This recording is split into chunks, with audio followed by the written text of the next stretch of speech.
Thank you so much for coming. This is the second live podcast that we do here at LEAD MS2 Space. My name is Rafael.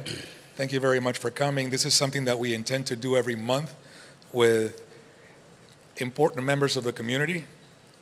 The purpose of this podcast is to be able to share with you and the people that are streaming some of the things that we're doing in the community when it comes to innovation. And the idea is not necessarily for this to be a one-way conversation, but also for it to create some sort of communication between the community and the members, the entrepreneurs that are here. I've been here about 4 or 5 years now, and one of the things that I realize is that there's a lot of people that live in the community that are doing amazing things, but many of them don't know who they are. Some of them are very transient in the sense that they come and go and they travel quite a bit. And the intent here is to be able for you all to get to know each other, for you all to get to see and interact with some of the folks that are doing things here in the community, and then at the end do a little bit of networking. So what we're going to do is we're going to have a probably 30 to 35 minute conversation about innovation in transportation with Mark, and I'll let him introduce himself in a minute. You'll have time for Q&A. There's a microphone in the back that it's available to you when the time comes for some Q&A. And then at the end, we'll close the podcast officially. We'll stop the live streaming, and then we'll be free to network. There's drinks and snacks in the back, and we can stay here as long as you all want. So thank you very much for being here. Welcome, Mark. Thank you for being here. And why don't you get us started with a little bit of background of who you are and how you got to the point where you are today with Beep. Thank you, Rafael.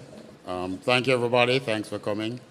So again, Mark Reid, I'm the co-founder and SVP of Public Affairs for Beep. Originally from Jamaica, as most of you might have known. Started my journey with my son playing badminton, moving to Orlando because of badminton, having no clue what I was going to do, but ended up coming to Lake Nona, and the group here, Tavistock, the community was very forward-thinking. It's something that kind of aligned with what I was looking at doing possibly after settling here in Orlando. So moved here 2017, 2018, started working with Tavistock to put together this special project. Didn't realize how much it would take, but at the end of the day, it's a great business model so far. And we've been fortunate to get lots of bright people, including some in the audience, that have helped us to get to where we are. So 5 years fast forward, we're here. We're in 7 or 8 different states, including California. We're about to start in Hawaii. Fell in love with this neighborhood, Lake Nona. Joined the Rotary, joined the Chamber of Commerce, became a director on both, and just very involved in the community. So I don't want to ramble on and on, but I'm very grateful to be here today, and a lot of it is because of some of you here and some who are listening to the stream online. Well, great. Thank you for that background. So let's get into the meat of the conversation. So we're talking about innovation in the world of transportation. So if we look back, specifically if you look back 5 years ago, to where we were, from your point of view in the world of transportation, to where we are now, to where we are going. Take us to that journey, what you saw as you got involved more and more, because your background was not in transportation initially. I know we share a common background in telecommunications, yes. Back in the day, yep. Right?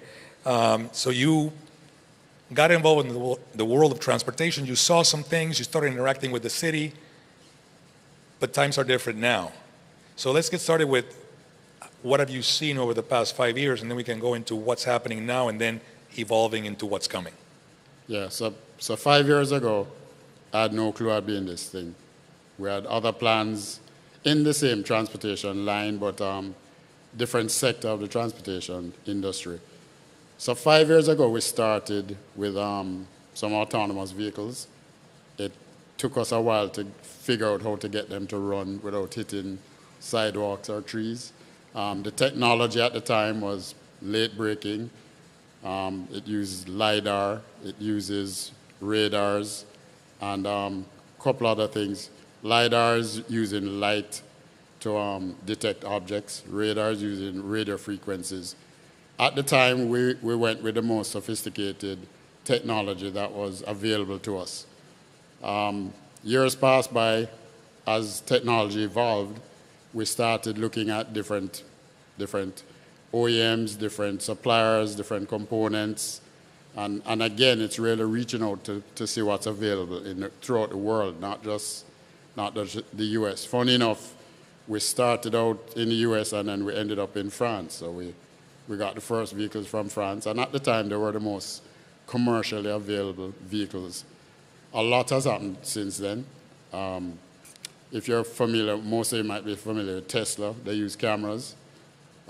We use LIDAR, and now there's a fusion of LIDAR and cameras in the new technology. So what we're looking at now is a composition of both technologies being redundant in their own lane and redundant to the other one. So you have LIDARs, cameras, radars, and they're all redundant to each other, and they rely on each other. So you have technology, which we didn't have 5 years ago, looking at using like AI technology to determine and predict what the next movement will be within the 3 different levels of technology. So that's the autonomous side. On the vehicle side, there are a bunch of, so it's a wide sector. It's public transit and it's private transit. The public transit, you're looking at buses, shuttles. The private, you're looking at rideshare and personal cars like a Tesla. So when you look at those 2 different buckets, public and private, there's different regulation required. There's different technology required. And in public transit, it's a little more difficult, especially from the regulatory side. They want to make sure that whatever technology we use at the time is safe. It has to be safe, it has to be reliable, and it has to be secure in all ways. So we started there. As time evolves, there's more technology available. And I keep going back to autonomous, but then it really has to do with the entire auto industry. Mary Barrow, who is the CEO for GM, said some time ago that there's going to be more change in this decade than we've had in 100 years in the automotive industry. And me looking in closer and closer, that's absolutely true. I mean, we're having, if you think about like the horse and buggy days, we talk about all these different transitionary periods. Horse and buggy, people got excited. Cars came into effect. People got concerned because the blacksmiths and the vets and the groomers would lose jobs.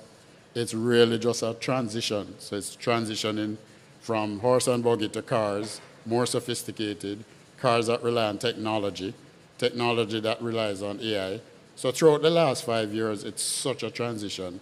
And the next 5 years is going to be even more critical overall. So we're looking at things like, if you look at the entire ecosystem for transportation, you have a couple of things that you have to worry about. One, workforce development. There's a whole transition from a guy who used to fix his ICE engine, which is internal combustion engine, to what we have now, electric motors. So you have that movement. You have hydrogen-powered vehicles. So there's a lot of technology over the last 3 to 5 years that have started to become production vehicles. Who is there to fix it? Who is certified to fix it? In the autonomous world, there's the high-voltage battery, which is a whole level of technology by itself and skill sets. There's the electric motor, which is a whole other set. It's not the guy who used to work on his BMW engine. It's more an IT guy, computer guy, who is accustomed to that industry. And then last but not least, there's the autonomous kit. The LIDARs, the radars, the cameras. It's a whole different set of skills required to do those things. So all this throughout these years now, where are we now? We're now at a position where you have all these different areas of expertise. You also need to get certification on these things. You can't work on on a shuttle now, the typical mechanic would know nothing about a shuttle now. And this is just within the last 5 years. To my knowledge, there are less than 50 people who can get these shuttles to run. There are less than maybe 5%, and I could be wrong, this is just a guesstimate, of people who are qualified to work on electric vehicles. So again, we're looking at a transition of electric vehicles. By 2030, they claim that more vehicles will be electric than gas. Who is there to fix it? So that's a workforce side of it. The regulatory side, not a big deal. Public regulation, private regulation, different. When you move passengers, goods, services, it sounds easy, but at the end of the day, moving people is very important. To NHTSA, which is the National Highway Safety, they are responsible for giving you permits, how you operate on public road. So traditionally, you had FMVSS vehicles, and that's Federal Motor Vehicle Safety Standards. And at the end of the day, those vehicles had steering wheels, brakes, rear view mirrors, traditional things, right? Now you have cars that are looking at coming without steering wheels. You have the shuttles and those things. And at the end of the day, it really means a whole mindset, how you move people from point A to point B. So, I know I've been rambling on a lot. There's a lot more to ramble on. I don't know if you want to. Yeah, no, that's interesting. That sets us up for the conversation. So let's zoom in on a couple of things you mentioned. I'm old enough to have seen multiple technology transitions that typically tend to scare people. People tend to have a knee-jerk reaction to technology as something that's going to take jobs away.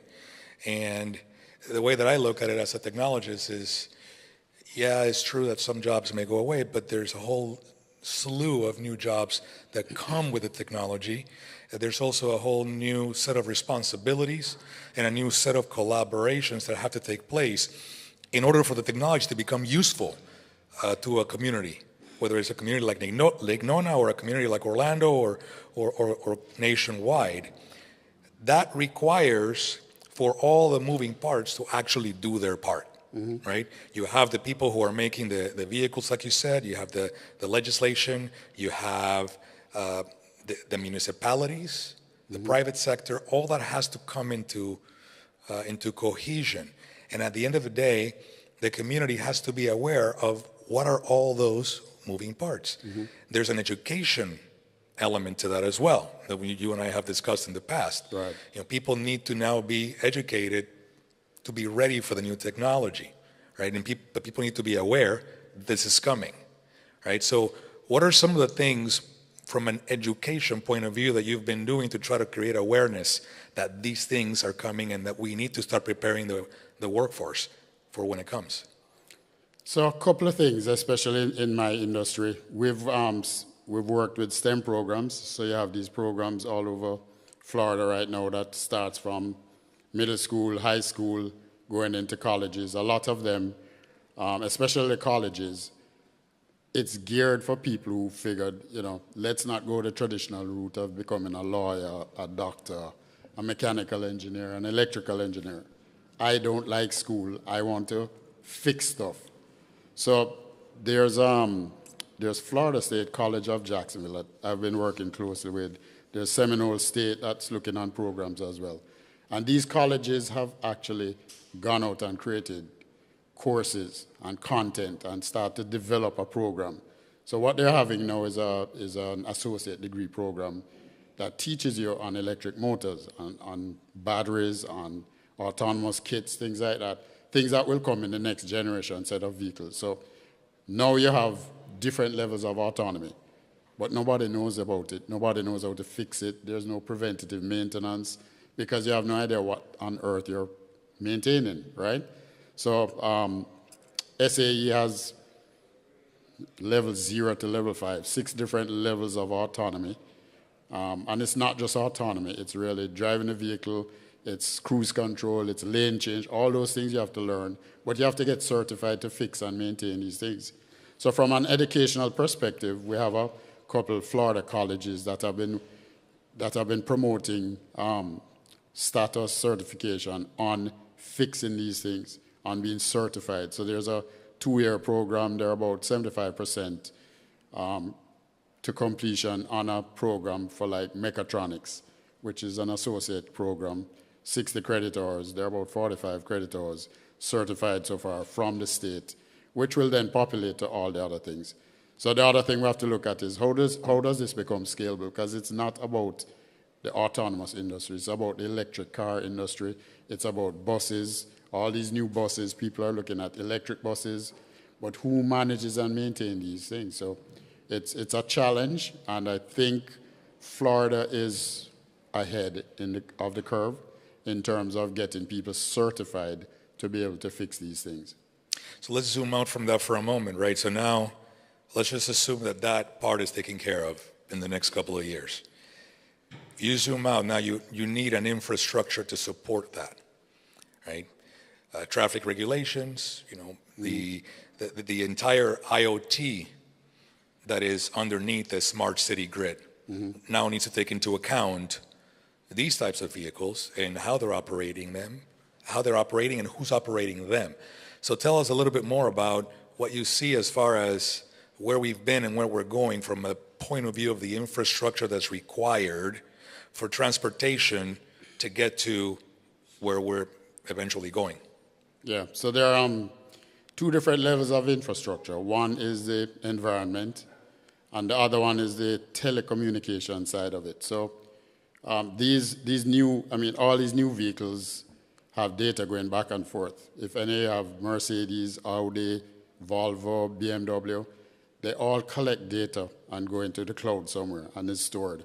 And a lot of that information transitions back into other vehicles, other information. So you're talking about an ecosystem that really has physical and wireless technology being able to communicate back and forth, vehicle to vehicle, vehicle to infrastructure. The traffic lights need to be talking to the Beeps of this world, the Teslas of this world, the first responders. So first responders have first right to go through a traffic light. But a Tesla uses a camera. They're not in sync.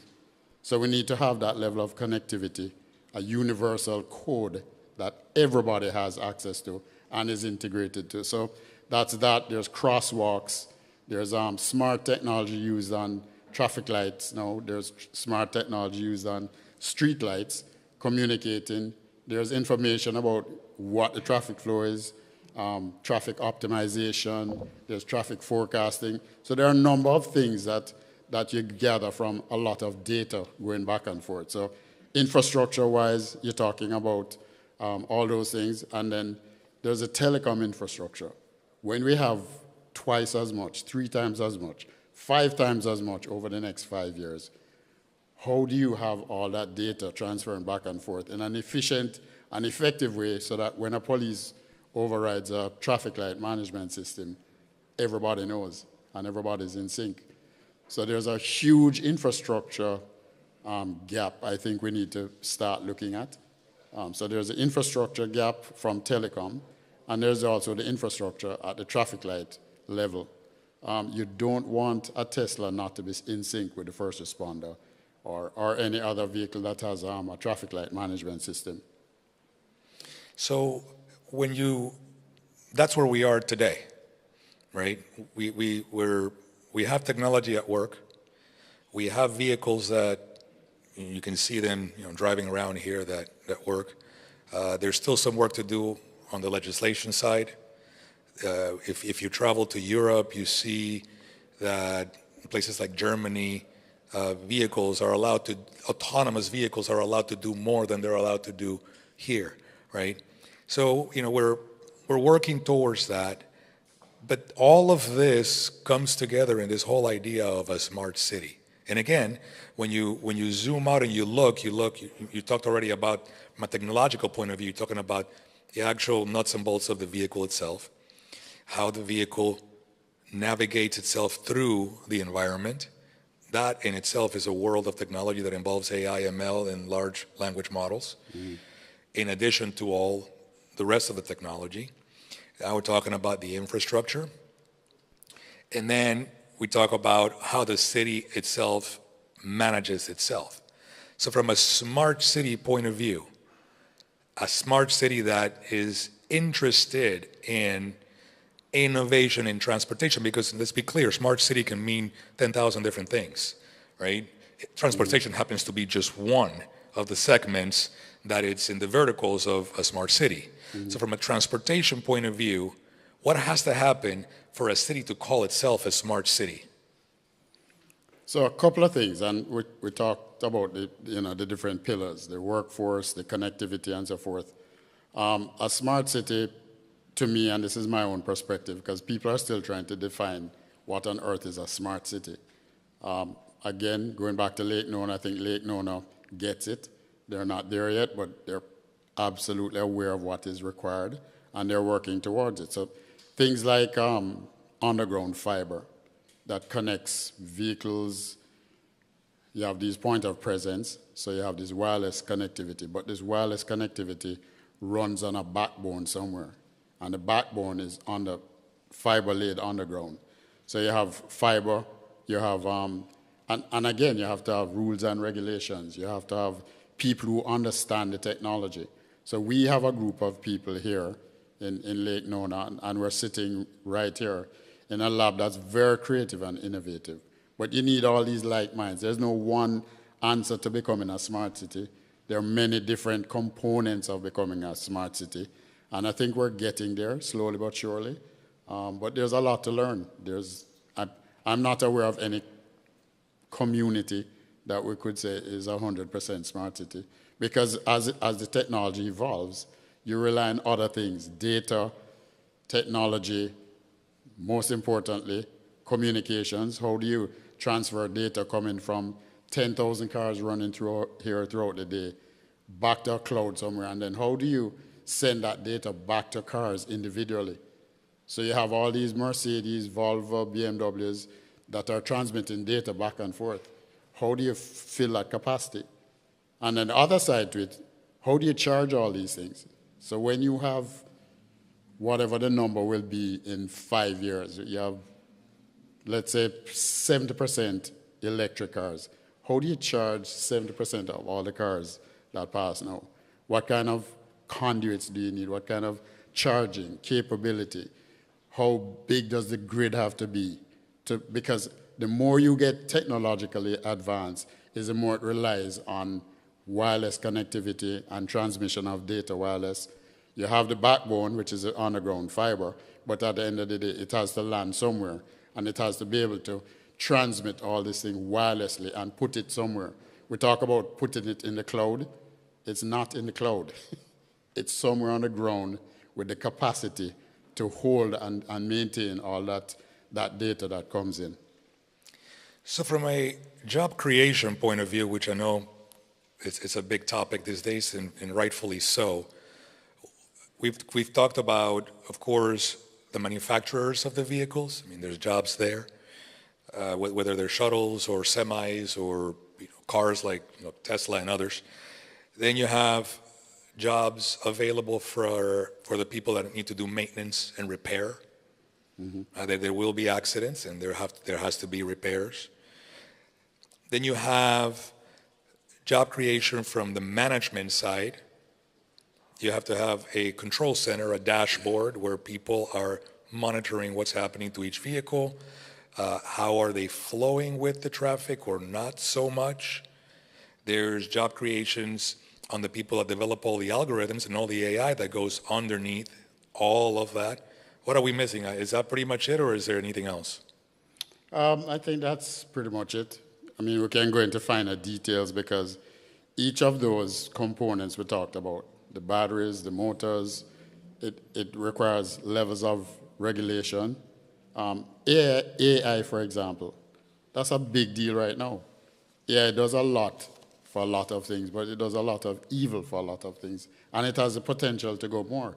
So how do you regulate AI? How do you watch what people are doing 2 a.m. in their bedrooms? It's becoming a problem in that it can do more harm than good if we're not careful, if we don't look at getting regulation in place, if we don't look at understanding it more and sensitize everybody on how it works and what it's used for and the positive side of it. So to me, that's something that we're really, I really am concerned about AI and where we're going with it. Great thing, it increases productivity, efficiency, but at the end of the day, it can tear you down in one day. So it's something that I'm always trying to figure out. And I challenge everybody here, because I'm not the bright guy here, many bright guys here, to go ahead and figure out how these things work and contribute, figure out how we make sure the good guys win. So let me throw something at you on that, because that's obviously a topic of conversation you hear everywhere. So everybody's concerned about AI. The way that I see AI is just another technology. Evidently, it's a lot more than past technologies, right?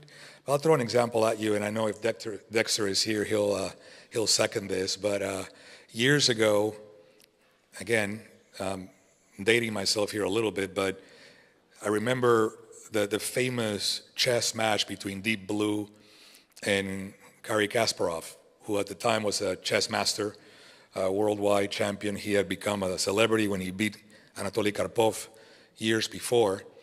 But there was a computer, and if I'm not mistaken, I think it was IBM who developed it, called Deep Blue, right? And if I'm not mistaken, I think it was 1997 when this took place, or somewhere in that range. And the computer basically embarrassed a very smart man, right? To the point that he felt like he was being cheated, like somehow the machine cheated and beat him in a way that he wasn't supposed to. And the story goes that he was upset, he was embarrassed, he went into seclusion for a while, and he came out with this thought of the centaur, that mythological creature of half man, half horse. Mm-hmm. And his idea was that because of advancements in technology, it is not uncommon to think that a computer can actually beat a human being in quantities of calculations. However, if a computer or a machine is designed to work with a human, no single computer can beat a human with a computer working, in unison. So he's started schools where they teach kids how to go about using computers in a way that is useful, so that as technology advances, the risks of machines taking over, as in the Terminator movies, gets minimized, right? So at the end of the day, is how we use the technology, is how we go about it. And it is also about not how the manufacturers use the technology, not how the different companies, but how the community embraces it and puts in place the mechanisms so that it's not misused. So I'll throw that at you and see your thoughts on it, but in my mind, one way to prevent AI from doing the possible things that will be detrimental for the community is for the community to take charge, and the community to become involved, and the community to become educated on what are the things that AI can do, and in this case, in the world of transportation and innovation, and become part of the process instead of waiting for someone else to figure it out. What are your thoughts on that? So I'm not a very bright guy when it comes to AI, but when it comes to transportation, I have a few ideas. So AI is being used a lot now in traffic forecasting. What does the traffic look like in the next 5 years here in Lake Nona? What does it look like downtown? We have 1,000 people coming into Orange County every week. So what does the population look like, and what does the traffic look like in 5 years? So AI manages a lot of these things now, saying, okay, in 5 years, you're going to have 3 times more traffic. You're going to have more vehicles. Some cities, and they're trying to work at the smart city side, say, okay, let's put all these vehicles on the outside. So Lake Nona, for example, has a visionary idea on how do we move vehicles outside and have this first mile, last mile, so that if you need to get from here to Park Pizza, for example, it's a little too far to walk because it's too hot, too cold, but not far enough for you to jump in the car here and then find parking there. So the solution is to pull the cars on the outside, right? But AI does a lot of that. It calculates and it forecasts how many people per hour. So you're maximizing all these vehicles. You're doing route assessment. You're doing maximization on the utilization of the vehicles themselves. Like if the vehicle holds 10, then you know you need 50 vehicles over the next 2 to 3 days to move people from point A here to point B in the town center. So it's doing things like it's forecasting if 50,000 cars run on this road every day, the rate of deterioration on the road itself is a problem. So the AI will calculate and measure, okay, in the next 6 months, you're going to have potholes, and they're going to become much more prevalent over the next 2 years. So it helps you to determine all these things. Other things you look at is like the traffic flow in the morning. What is peak hour traffic? We have a very famous joke within my company that we do not operate from 7 in the morning to 9 because that's peak period. People get really frustrated when there's something in the road making you late for work, making you late for school. But with AI, you can calculate a lot of that. It will determine, okay, this is not the best time to be on the road. But as the technology evolves, the vehicles will get faster, they'll get brighter, using AI to calculate all these different factors that we have to deal with. Well, I want to make some room for questions for Mark. I do have a few, but I'd like to hear from the crowd. There is a microphone in the back. Are there any questions for Mark? Wow. Oh, if not, then we're going to pick. Oh, there's one. Oh, there we go.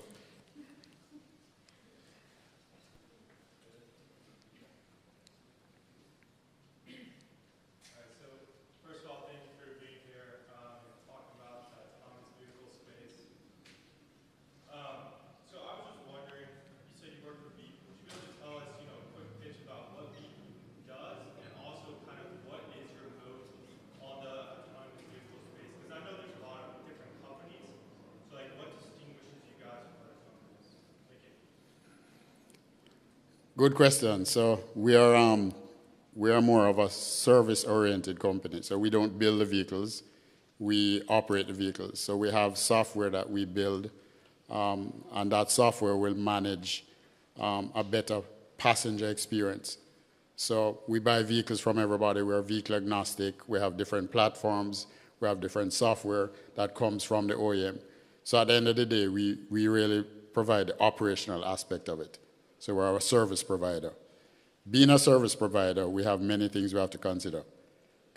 Passenger safety, reliability, and comfort. So there are software programs that we develop.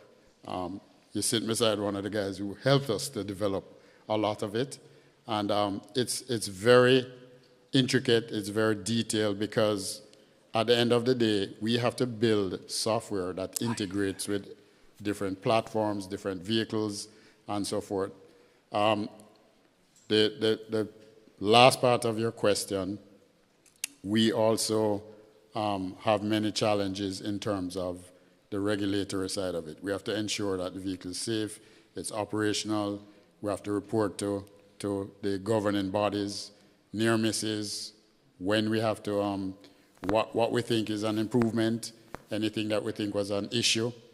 So at the end of the day, we stay in our lane. We consider ourselves first mile, last mile type operation. We're not interested in getting people from here to downtown Orlando. We want to stay in these little niche areas, town centers, schools, airports, back office type operation, where it's really just that last mile that's too far to walk, but too near to jump in the vehicle to find something. So we'll stick in that little niche market.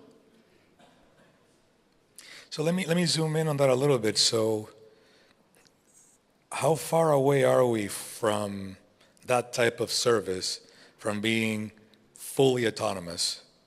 And of course that's going to change from state to state, obviously, right? Because different states have different legislation and so forth. But we will get to a point where the vehicles are allowed, if you will, to be fully autonomous. But we're not there yet. So how do you foresee that happening, and what has to happen for us to get there? So that's a tough question. There's no real answer to that. I cannot sit here and tell you when we'll be fully driverless, fully operational in autonomous mode, which is level 5. I think we're years away from that. It's a combination of everything. One is that more vehicles need to talk to each other. More infrastructure needs to talk to vehicle. People need to be sensitized, and people need to understand how the technology works so that they don't fall asleep at the wheel thinking that it's going to take them from point A to point B. There are other companies that have tried it, and they've had to revert back to using operators and ensuring that there's some level of monitoring. So we have 2 or 3 different levels of monitoring right now. We have supervisor level on the ground. We have a monitoring center that basically is in communication with all the vehicles that we have throughout the US. But at the end of the day, it is really difficult to say, can the vehicles do it? Most of them can. They're autonomous kits. They're smart, but not smart enough. You mentioned earlier about the computer and the human being. I think that's where our sweet spot is right now. Even when we get rid of operators, we're going to put them in a command center, and they'll be watching these vehicles. It's kind of like how drones operate in the Army. You have one guy managing 10 different drones, doing 10 different missions in 10 different countries. But at the end of the day, when that drone has a problem, it reverts back to a decision from a human being. So I really couldn't answer that. No, that's a great answer. Any other questions for Mark? Make it easy, Austin. I wanted to ask about like public adoption and how like when you started Beep, like the public engagement and the number of people who would ride the bus on a daily basis and how it's kind of evolved from then until now and like different things you've been doing to drive up engagement and other things like that. So it was challenging in the beginning. Most people didn't believe in the technology. The trend at the time, and it could have changed now because it's more publicly known, but at the time we had the younger generation more excited about trying this technology. So they adopted easily to this technology. Middle-aged, old guys like me, not so quick to jump on it. They were a little skeptical. It's going to kill my dog, my cat. It's going to run over my ball. But the reality is that the technology is as such that it reacts 3 times faster than a human being. It doesn't text. It's never under the influence of alcohol. So you have all these different factors that when you focus on the technology, and people know more about it. Like nobody knew about this thing 5 years ago. I didn't know about this thing 7 years ago. I'd be lying if I told you I knew what the heck autonomous shuttles were. But over the years, you become involved, more detailed, and other companies get involved, and it's really an ecosystem that helps you. So you find that you have to go into communities. Before we go into deployment into any community, we have community engagements. We work with the fire, with the police, with the emergency services. How do you stop these things, right? How do you stop a shuttle? When you put your lights on, how do you pull over a driverless shuttle? So we have to sensitize the first responders. We have to sensitize the community as well to tell them that, look, it has 3 LIDARs, 2 cameras, 3 radars, and between all those components, they're much sharper than you are as a human being. If you look at a vehicle that has, and not just autonomous, even some of these more modern cars, 2-3-year-old cars, they have cameras that are looking in all different directions. You have 2 eyes looking at one side. I don't look at you with my right eye, and this guy with my left. Everything is focused there. With these cars, they have this wide perception, but you have to educate people. We have to start it from middle schools, high schools, colleges, universities, because at the end of the day, the more you know about the technology, is the easier, and you'll feel more comfortable trying it. For example, I remember when we just launched service, there was a more matured lady, more mature than me, and she was just adamant, this thing is going to kill people, it's going to blah, blah, blah, blah, blah. And I sat with her, spent a whole dinner with her, at my expense. And, but it worked, because at the end of the dinner, I convinced her, just try it. I mean, you have nothing to lose. It's 12 miles per hour.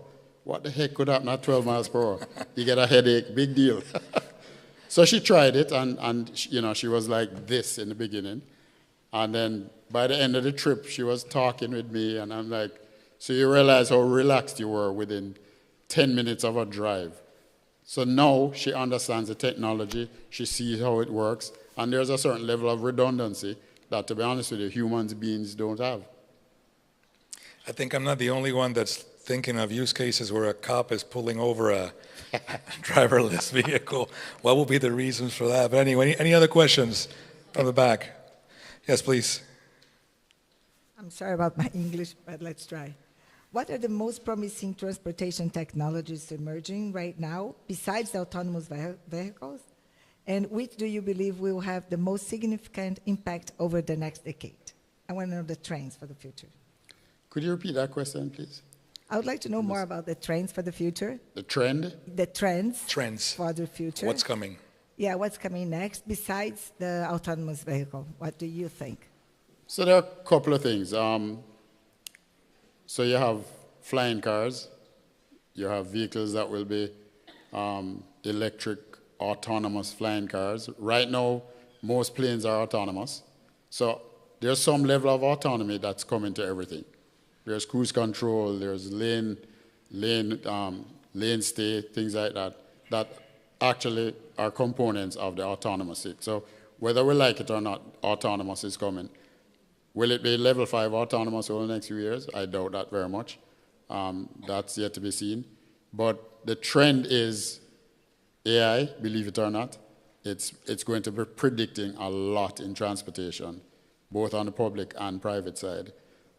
There's the technology itself. As it evolves, you're going to rely more and more on technology. If you think about, well, I'm dating myself. When I used to work on my own cars, it was carburetor, headers, engine.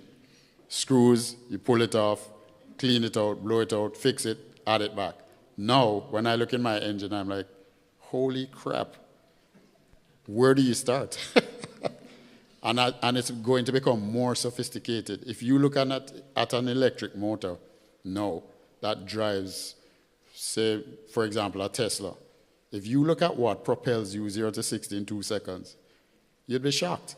And can you fix it? No, you have no idea what to fix, because it's a whole different dynamics, whole different concept in how you move people from A to B and the rate at which you move people.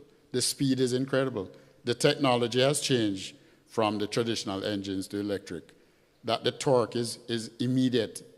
So when you launch, you know, mom is going to the supermarket in her Model X, there's not a Tesla, there's let's say a Lamborghini beside you. She will eat that alive with the groceries and the kids in the car.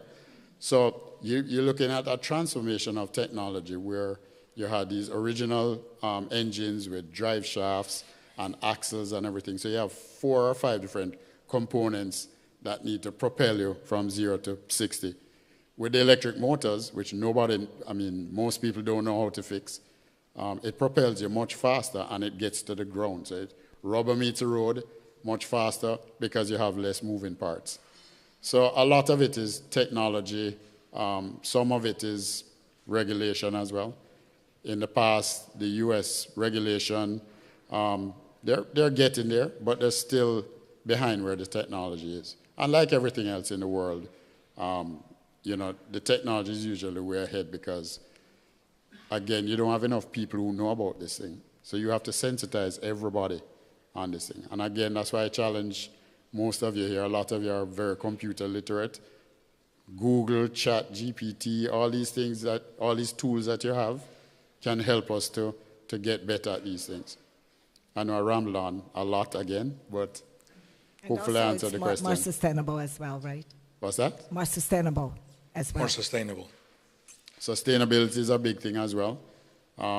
Electric motors, you know, less carbon on the overall footprint. The other thing is the charging. So you have all the sustainability, but it requires some level of charging that right now we don't have the infrastructure for. I'm sure the power companies and the grids are being prepared for this massive explosion of electric motors, because remember, every vehicle that you have on the road now, just imagine it, they're all electric. Where do you charge it? You're going to be fighting for 10 charging stations in here, so it has to become populated over. Tesla has a good model. If you drive a Tesla, you have much less challenge charging than a Porsche Taycan. I had the experience the other day. It takes me 3.5 hours from Fort Lauderdale in a gas car, and that's stopping to put gas in it. It takes me 7 hours with a Taycan just because you don't have access to charging. Thank you. You're most welcome. Any other questions from Mark? Yes, Dex. Go easy, Dex. Go easy. This one is easy. How do you feel about Elon Musk robo-taxis? Announcement is coming 6 years, I think, since, what do you think is the likelihood they're going to be robo-taxis and all these Teslas are going to be a fleet taking everybody around? I mean, I'm sure it will happen. I don't know much about it other than what I saw in the news, and what the news said is that the regulator bodies didn't even know that he was coming with a robotaxi. So there are other rules and regulations that you'll have to comply with before actually launching it. In terms of what they are they going to be fully autonomous? Are they going to have no steering wheel? I don't know enough about it. Okay, so Teslas don't have LIDAR. That's another question. They don't. There's millions of Teslas that don't have LIDAR, which suggests it may never work. Do you think you're in a better position than Tesla because of what you said prior? And I think GM has LIDAR, Waymo has LIDAR, a couple of them have LIDAR. Do you think is that going to be the differentiating factor of which company is successful? Assuming, well, I think it's a fusion of the technology. It's not LIDAR or camera. It's both. It's radar, it's LIDAR, and camera working together. So it's like 3 guys going down the road. One can see much further. Rain start falling, the other one sees better. And then there's a building in the way and there's a reflection, and the other one will never see it. So at the end of the day, they're working simultaneously to say, okay, can you see that wall? No, I can't see it. Okay, I'll take over. So all this is happening simultaneously because think about like a Tesla. There was an incident, and I hate to call names, but these are I like to be down to earth with everything so that people can relate to the stories. When you use a camera to detect lights, there's a police car in the road, it's flashing blue, red, all different colors. Once you have a glitch in the camera, you're going to run into that object just because at that point in time, the camera did not detect that it's red stop. It detected some other color and misinterpreted, hence an accident. So if you have 3 different levels of redundancy / skill sets, I think you'd be better off. So we are looking at different technology, and it will evolve. Maybe it changes in 2 to 3 years. That's why we don't get into the technology itself. We use OEMs who we consider have the best ability to detect these things, because at the end of the day, safety is our priority. If we're not comfortable, you might notice that we test a lot. We test at nighttime. We test at Suntrax, which is a FDOT-funded facility about 45 minutes from here. And it tests, there's an oval, so they test all sorts of autonomous vehicles. There's platooning that's being tested there. There are big trucks tested on this. And then on the infield, there's a mock city made up to test autonomous others, cars, shuttles, and so forth. So there's extensive tests that are done. And one of the things you do, you test all the different components and the technology to ensure that it's safe. So nobody's there yet. We don't know if this will be the end to all. I'm sure there's more technology that will evolve over the next few years. But at the end of the day, it's all about testing and ensuring that it's safe to operate. Thank you. Any other questions All right, you guys ready to start drinking? Oh, we have one more question. One more. I have a follow-up on my previous question. So you said that you guys are in the first mile and last mile business, basically. So when I was thinking about that, there was another product that was in that same business recently, the electric scooter. We saw it, there was a lot of hype, a lot of companies gained a lot of valuation on it, but then the streets became flooded with them. Many competing companies in the same area, no one was able to take over the market unless a city said only one scooter company in our area, and all those companies, their stock valuations tanked. What prevents the autonomous vehicle shuttle space from having the same consequence happen to it? It's all about risk. But I feel safer in an autonomous shuttle than a scooter. I have ridden scooters. At the end of the day, there are a few challenges. I've seen people crash, get hurt at 5 miles per hour on a scooter. Thank God, knock on wood. In the shuttle, you crash at 5 miles per hour. You might have a headache or something, but at the end of the day, we maintain our model. We stick to it.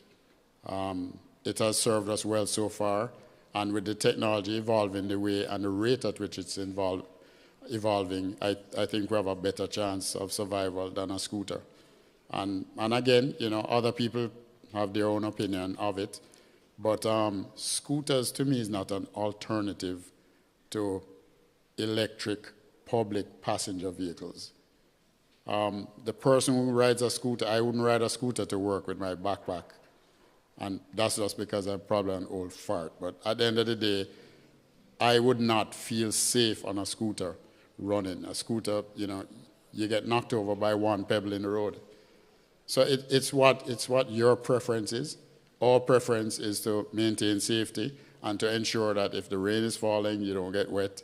If it's too cold, we have temperature control. If it's too hot, you still have temperature control. So it's our business model that we chose to stick to because we've had fairly good success with it so far. Well, there's also the city design and planning process too, right? You know, so from as a scooter has less of a chance of getting a city's attention to redesign itself, right? You know, you guys work with the cities as far as how the street needs to be laid out, you know, and how maybe some streets need to be repurposed, right? Like it's done in some areas so that the shuttles can actually navigate and have ownership of specific lanes, right? So there's that element of city planning and city design and infrastructure design that it's already been on the works. Right. So that, you know, there's already an investment from a city planning point of view. Absolutely. Any other questions? Well, Mark, thank you so much for being here. I'd like to thank you for taking the time to be my guest here. And please, those of you who are online, thank you for watching. We'll have another one of these in about a month. 3 Thoughts on Life from Lake Nona. Thanks a lot.